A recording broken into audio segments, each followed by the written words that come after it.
शुरू करते हैं। माननीय उपसभापति महोदय,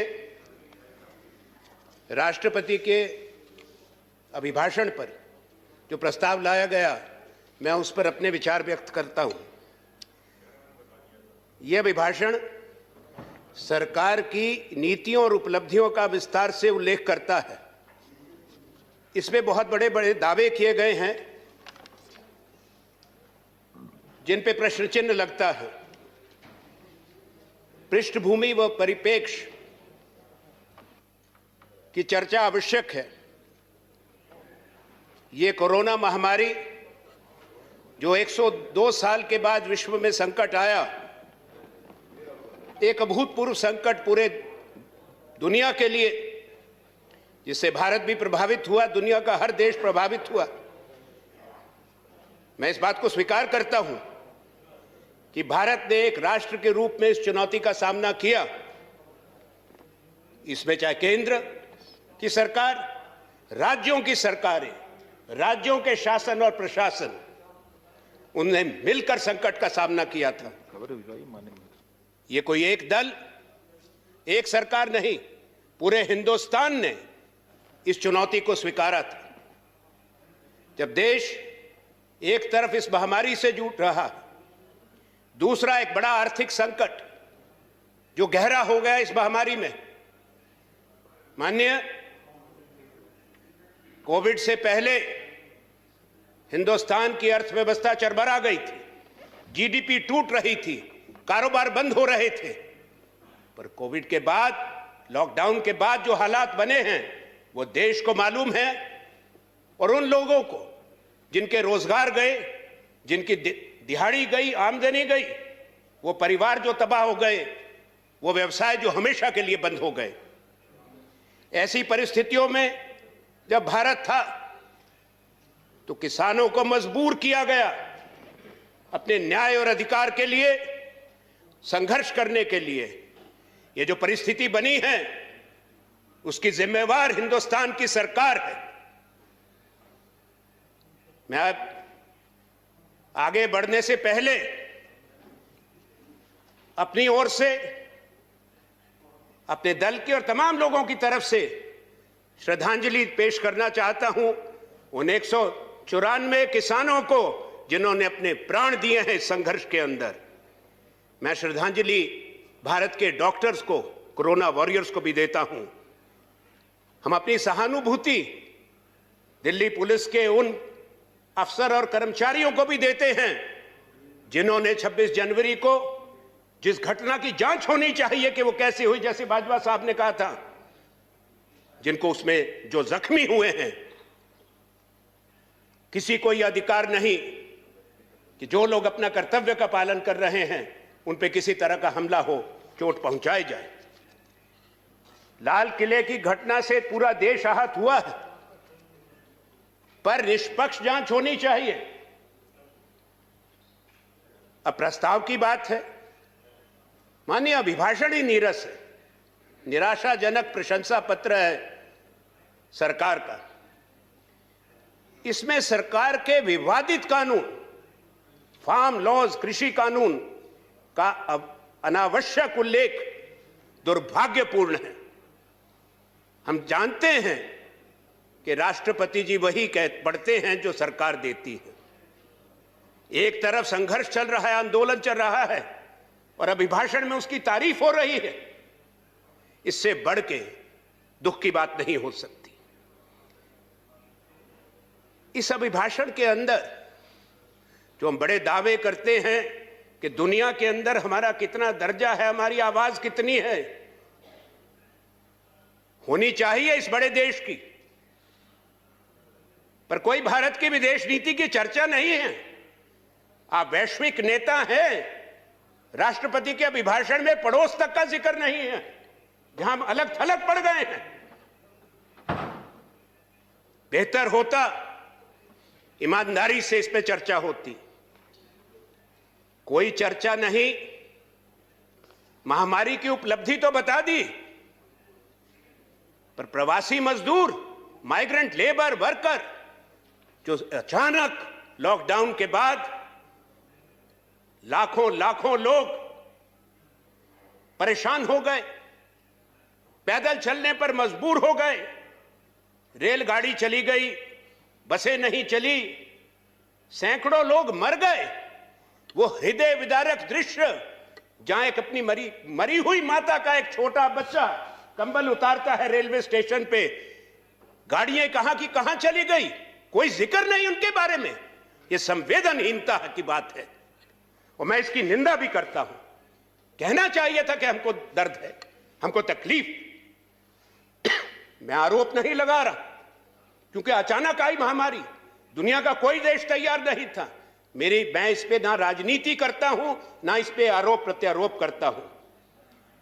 माननीय प्रजातंत्र में एक मत हो, एक विचार हो, यह ना संभव है ना स्वीकार्य है। भारत की परंपरा चर्चा और चिंतन की रही है, वाद विवाद और संवाद की रही है। सरकार के हर निर्णय और नीति को जनता स्वीकार करे और भारत का विपक्ष अनुमोदन करे, ये ना अनिवार्य है, ना स्वीकार्य है, ना संभव है, ना कभी होगा। अगर हो तो फिर हम प्रजातंत्र नहीं रहेंगे। जनता का हक है कि वो अन्याय और जन विरोधी नीतियों के खिलाफ आवाज उठाए। उपसभापति महोदय, आप सब स्वयं इन विषयों से जुड़े घटनाक्रमों से पूरी तरह वाकिफ हैं। सरकार का दायित्व है सुनना जनता की आवाज को। आज विरोध प्रदर्शन को आप अपराध करार करते हैं। जनता की आवाज को दबाना शासन की शक्ति से, पुलिस की शक्ति से मैं समझ सकता हूं। ताकत का इस्तेमाल तब होता है, लाठी बंदूक का इस्तेमाल तब होता है जब सरकार को, हुकूमत को चुनौती दी जाती है, जब उनसे आग्रह किया जाता है, उनके निर्णय के खिलाफ आवाज उठाई जाती है, तब दमन नहीं होता। और जब दमन होता है तो हिंदुस्तान के लोग खड़े होते हैं। गुलाम नबी आजाद साहब ने उस दिन कहा था, मैं दोहराना नहीं चाहता, बहुत साथियों ने कहा, पूरे हिंदुस्तान को मालूम है कि कितने सत्याग्रह हुए किसानों के। मान्य, कुछ लोग कहते हैं वो अलग विषय था। कोई आज हम ये थोड़े कह रहे हैं कि नरेंद्र मोदी जी ने किसानों को नील की खेती करने को कह दिया, पर किसान पे जब अत्याचार होता है, किसान खड़ा होता है, देश खड़ा होता है उसके साथ। ये भूलना नहीं चाहिए। जब अपनी सरकार है आजाद हिंदुस्तान में, इनकी बात को सुनो। भारत सबसे बड़ा प्रजातंत्र है, हमें गर्व है। कैसे बना? यह संकल्प राष्ट्रीय आंदोलन में, जिसका नेतृत्व महात्मा गांधी ने किया, जवाहरलाल नेहरू ने किया, सरदार पटेल ने किया, अन्य बड़े नेता हैं, डॉक्टर राजेंद्र प्रसाद, बहुत लंबी सूची है। यह हमारी पहचान है इस देश की।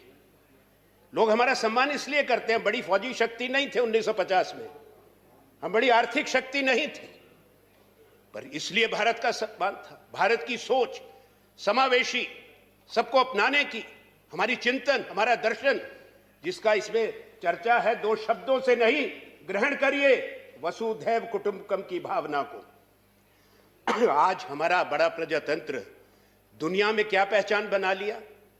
We have become the internet shutdown capital of the world. ये प्रथम नंबर है हमारा। किसी और का हो समझ में आता है। माननीय, बेहतर होगा कि सरकार जागे। ये सदन अवसर दे रहा है, संसद का सत्र है स्थिति सुधारने का।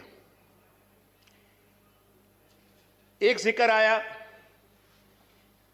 इकोनॉमी के बारे में, बजट पे चर्चा होगी, मैं उसमें ज्यादा नहीं कहना चाहता, पर यह मैं जरूर कहूंगा कि जो हमारी अर्थव्यवस्था है, उसके लिए जो सरकार ने दिया है, जो दावा किया है, वो सही नहीं है। वित्त मंत्री ने तो कह दिया कि 28 लाख, ये सितंबर महीने का बयान है, 28 लाख रुपया स्टिमुलस में दे दिया। वास्तविक क्या है 28 लाख करोड़। मैं आपको बताता हूं, मेरा कागज रह गया आगे। 28 लाख करोड़, पर वास्तविकता है 28,000 करोड़। वास्तविकता है भारत ने 1.5 लाख करोड़ रुपया दिया है जो लोगों के पास गया, जो लगभग 0.073% भारत की जीडीपी का है। आप तो ऐसा बताते हैं कि आपने वो कर दिया जो दुनिया के दूसरे देशों ने नहीं किया। यूके ने 285 बिलियन पाउंड दिए, लोगों को पैसा दिया, वेज सपोर्ट दिया, वेतन भत्ता दिया, जो वहां की जीडीपी का 13.7% है। जर्मनी ने 130 बिलियन यूरो दिया, 4% जीडीपी का। अमेरिका की तो बात छोड़ दें, जो हमारी $5 ट्रिलियन की इकोनॉमी बनने की बात है, जो अब 2030 तक तो नहीं बनती लगती, क्योंकि 2022 में हम वहां पहुंचेंगे जहां हम 2019 में थे। उन्होंने $5 ट्रिलियन से ऊपर दे दिया। इसलिए मेरा आग्रह सरकार से, वो दावे मत करें जो सही नहीं है। हिंदुस्तान का बजट 30 लाख करोड़ पिछले साल का, और 28 लाख करोड़ वित्त मंत्री कहती हमने स्टिमुलस में दे दिया। किसको दिया, कहां गया? तो देश कैसे चला? प्रश्न है, आपके माध्यम से सरकार से कर रहा हूं। अन्य, जब तक लोगों के हाथ में पैसा नहीं जाएगा, स्थिति नहीं सुधरेगी। ये डिमांड का झगड़ा नहीं है, उत्पादन की बात नहीं है, पर ये कंजम्पशन की बात है। लोगों के हाथ में पैसा होगा तभी कारोबार जो बनाएंगे, उद्योग जो बनाएगा, उसको खरीदेगा कौन जब पैसा नहीं है। हमारे कई क्षेत्र पूरी तरह टूट गए हैं। सरकार ये कहना बंद करे कि वी शेप रिकवरी है। रिकवरी है पर के शेप है। कई ऐसे सेक्टर हैं हमारे इकोनॉमी के जो बिल्कुल दबे हुए हैं, उनको समय लगेगा, ये समझना जरूरी है। माननीय, जहां हमने महामारी की बात की, हवाला दिया कुछ साथियों ने, हमने जो रिपोर्ट दी थी स्टैंडिंग कमेटी की, मेरी ऐसी सोच है कि जो परिस्थितियां राष्ट्र के सामने होती हैं उसको राष्ट्रीय दृष्टिकोण से देखा जाता है, और संसद की समिति जब अपना काम करती है, मैं एक अध्यक्ष के रूप में इसको जानता हूं कि वो दलगत राजनीति से ऊपर सोच और काम से होता है, बाईपार्टीजन सोच होती है। इसलिए ये जरूरी था कहना कि देश की कुछ उपलब्धियां रही हैं, और वो उपलब्धि क्या है? हमारी 120 लेबोरेटरीज थी 1 अप्रैल के दिन, आज हमारी 2229 लेबोरेटरीज हो गई। ये देश के लोगों की उपलब्धि है, जिसकी हम सराहना करते हैं। इसमें सब लोग शामिल हैं, पूरा देश एक होकर मुकाबला करता है। इसलिए एक व्यक्ति, एक सरकार, एक दल नहीं, ये मैं बात कहना चाहता हूं बड़े स्पष्ट रूप में। चाहे वो आईसीयू के बेड्स बड़े हैं, 1,75,000 से बढ़ के 15 लाख हो गए। पूरे देश ने, हर राज्य ने अपना अपना काम किया, तो सबकी सराहना करना राष्ट्रपति का कर्तव्य बनता है।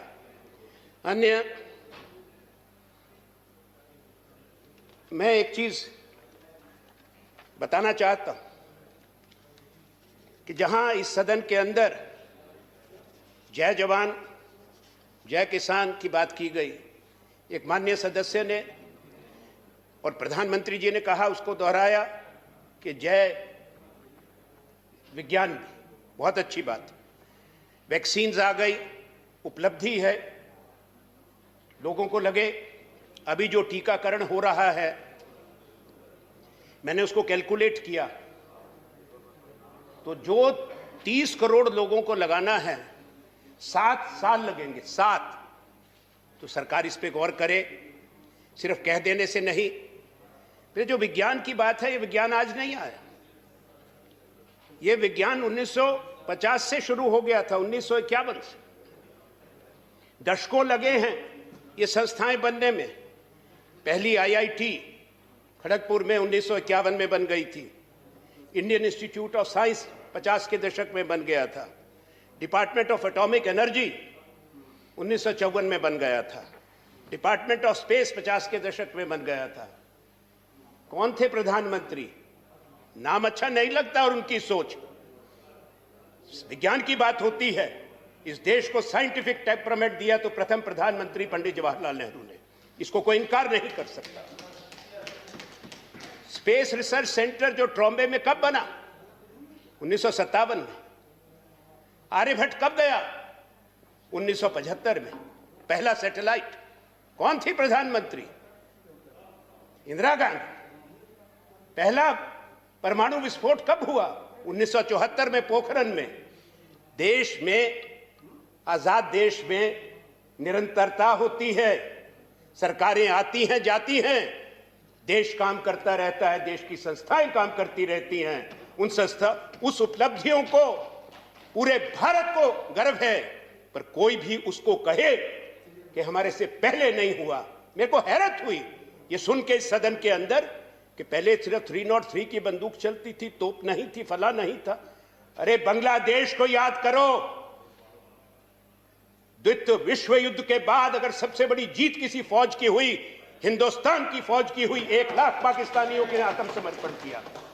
आज बात करते हैं, बातें कहने को बहुत है, पर हम ये नहीं इस सदन के अंदर कि हम बड़े हैं और आप बड़े नहीं। आज आपको देश ने जनादेश दिया है तो यह अपेक्षा की जाती है कि आप उस काम को आगे बढ़ाएंगे, आप और तेजी से आगे लेके जाएंगे। उसमें हमारा भी समर्थन रहेगा, हमारा सहयोग भी रहेगा। माननीय, यही वैक्सीन के संबंध में है कि अगर आप देखें ये वैक्सीन्स, ये भी संस्थाएं 60 के दशक में बनी थी और भारत दुनिया का सबसे बड़ा वैक्सीन मैन्युफैक्चरर बना। अब मैं आपको आखिर में जो मेरे पास समय है कुछ बात कहना चाहता हूं। ये आप कृषि के कानून क्यों लाए? ऑर्डिनेंस के माध्यम से क्यों लाए? क्या कहता है भारत का संविधान? आर्टिकल 123 क्या कहता है? Ordinance can be brought on the satisfaction of the president that circumstances exist rendering it necessary for him to take immediate action। यहां महामारी में, लॉकडाउन में ऑर्डिनेंस आया। इसको कैसे आप कह सकते हैं संवैधानिक बात हुई है? पार्लियामेंट की जांच परख ना हो, स्टैंडिंग कमेटी में ना जाए, सिलेक्ट कमेटी में ना जाए, किसी से बात नहीं करी, राज्यों से बात नहीं करी, आम सहमति नहीं बनी। अब कहते हैं आंदोलन क्यों हो रहा है, हम लोग क्यों विरोध करते हैं? इस सदन ने देखा कैसे पास हुआ। माननीय, मैं क्षमा चाहता हूं अपनी ये शब्द बोलते हुए, हर नियम का उल्लंघन हुआ है।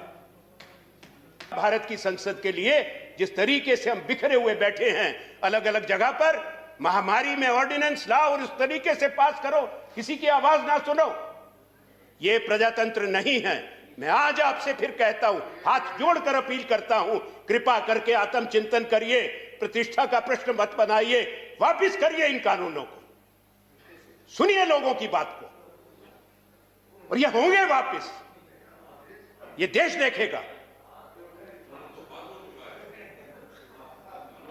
प्लीज। वर्तमान परिस्थिति जो तनाव और टकराव की है, उसकी जिम्मेवार सरकार की हठधर्मी है। कानून परंपराओं और नियमों के सम्मान से रखते हैं। मानिए, जो बना है कानून, उनकी constitutionality itself is in question. संवैधानिक वैधता क्या है? संवैधानिक विषयों पर भारत की सुप्रीम कोर्ट ने कई बार अपने फैसले सुनाए। ये राज्यों की सूची में है, केंद्र की सूची में कृषि नहीं है, कृषि कंकरेंट लिस्ट में भी नहीं है। ये अभी लंबित हैं पिटीशंस सुप्रीम कोर्ट में। एक चिंता की बात है माननीय, सदन सोचे, इसी सदन में आपकी सरकार, सदन के नेता अरुण जेटली जी थे, कानून जानते थे, एक बिल लाए थे जजेस की अपॉइंटमेंट का, उस पर सदन में व्यापक चर्चा हुई थी कि कॉलेजियम से हटकर सरकार के पास आए, वो नहीं बने। पर आज संवैधानिक मामले लंबे समय से माननीय सर्वोच्च न्यायालय लंबित रखती है, पेंडिंग रखती है। यह चिंता का विषय है। संसद सर्वोच्च है। When constitutional matters demand urgent hearing and decision, long delays and kicking of the bucket down the road by the judiciary creates conflict, creates tension, creates distrust. And I say, appeal from this floor, whatever is constitutional, the constitutionality of the laws, whether the Citizenship Amendment Bill or the farm laws, must be decided immediately. Parliament must take notice of this. मैं आखिर में कहूं कि किसान के, अरे नाराज नहीं, आवाज बुलंद है।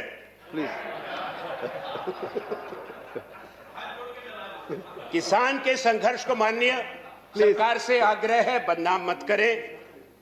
15 नवंबर से 26 जनवरी तक आंदोलन शांतिपूर्वक था माननीय।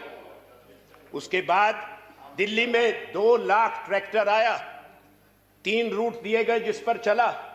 पुलिस की एफआईआर कहती है 25-30 ट्रैक्टर, जिसका बाजवा जी ने जिक्र किया, केवल 25-30 ट्रैक्टर वो पहले चले गए।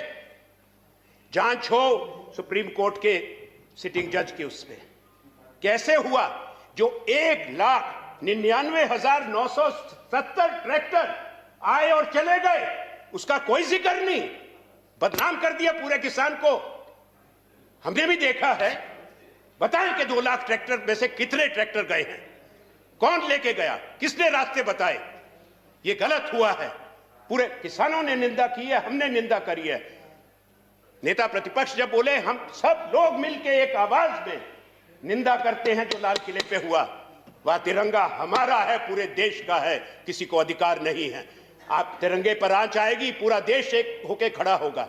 ये राष्ट्रवाद को ये मत बनाएं कि जो आपकी सुर में सुर मिलाता है वो देशभक्त है और हम सब लोग देशद्रोही हो जाते हैं क्योंकि हम आपको चुनौती देते हैं, आपकी नीतियों का विरोध करते हैं। ये मैं आपको समझाना चाहता हूं।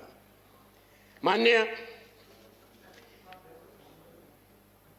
जैसा मैंने कहा, रिपब्लिक में, गणतंत्र में आंदोलन का अधिकार संविधान ने दिया है। और मैं केवल एक चीज कहूंगा माननीय,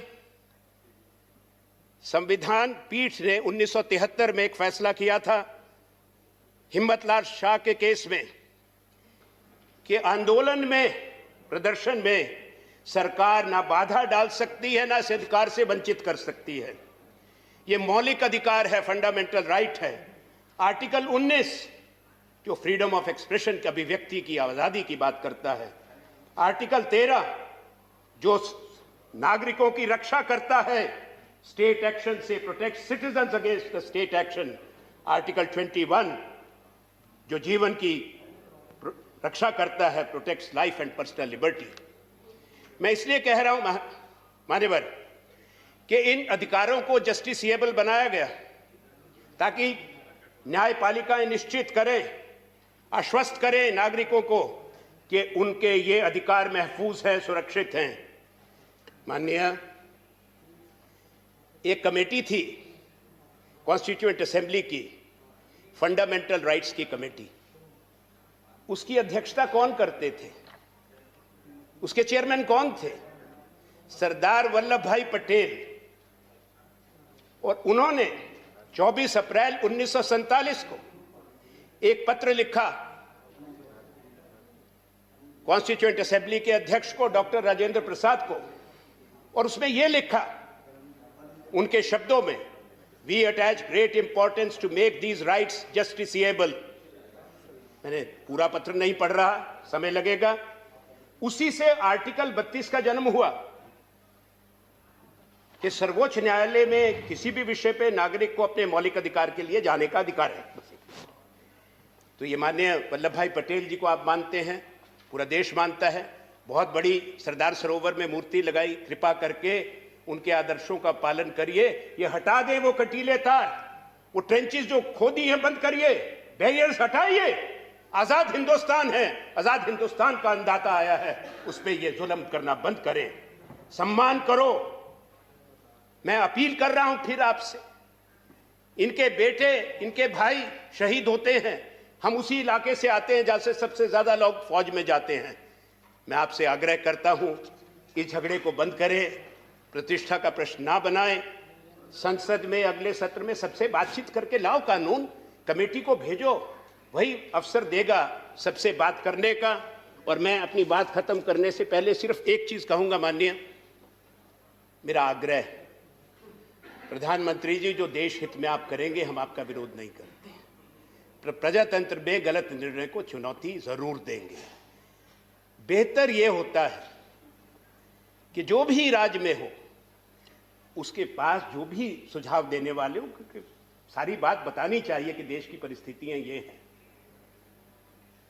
तो मैं यही कहूंगा अंत में कि अगर अपने पास सच्ची बात बताने वाले, चाहे वो आलोचक भी हों, निंदक रही, उनको नजदीक रखिए। अगर उनकी जगह चुगलखोर, चापलूस और चाटुकार ले लेंगे तो वहां बड़ा नुकसान होता है। मैं आग्रह करता हूं, कबीर के दोहे से, निंदक न्यारे राखिए आंगन कुटी छबाए, बिनु पानी बिनु साबन निर्मल होए सुहाए। तो कृपा करके बात को सुने, आलोचना को भी सुने, और अगर विरोध है उसको प्रजातांत्रिक तरीके से देखें, जनता की आवाज को सुने। यही मौका है, इस बात को आगे बढ़ने से रोकें। आज जो यहां होता है वो पूरी दुनिया देखती है, जो हमारे पड़ोस के देश में होता है वो भी हम देखते हैं, चाहे वो रूस में हो, चाहे म्यांमार में। हिंदुस्तान की, गांधी के देश की, गौतम बुद्ध के देश की छवि वही होनी चाहिए, एक हिंसक देश की, एक दमनकारी शासन की नहीं होनी चाहिए। धन्यवाद। जय हिंद। धन्यवाद माननीय आनंद जी। श्री शमशेर सिंह मनहास जी, माननीय शमशेर सिंह मनहास, लोकसभा। हाँ बोले, आप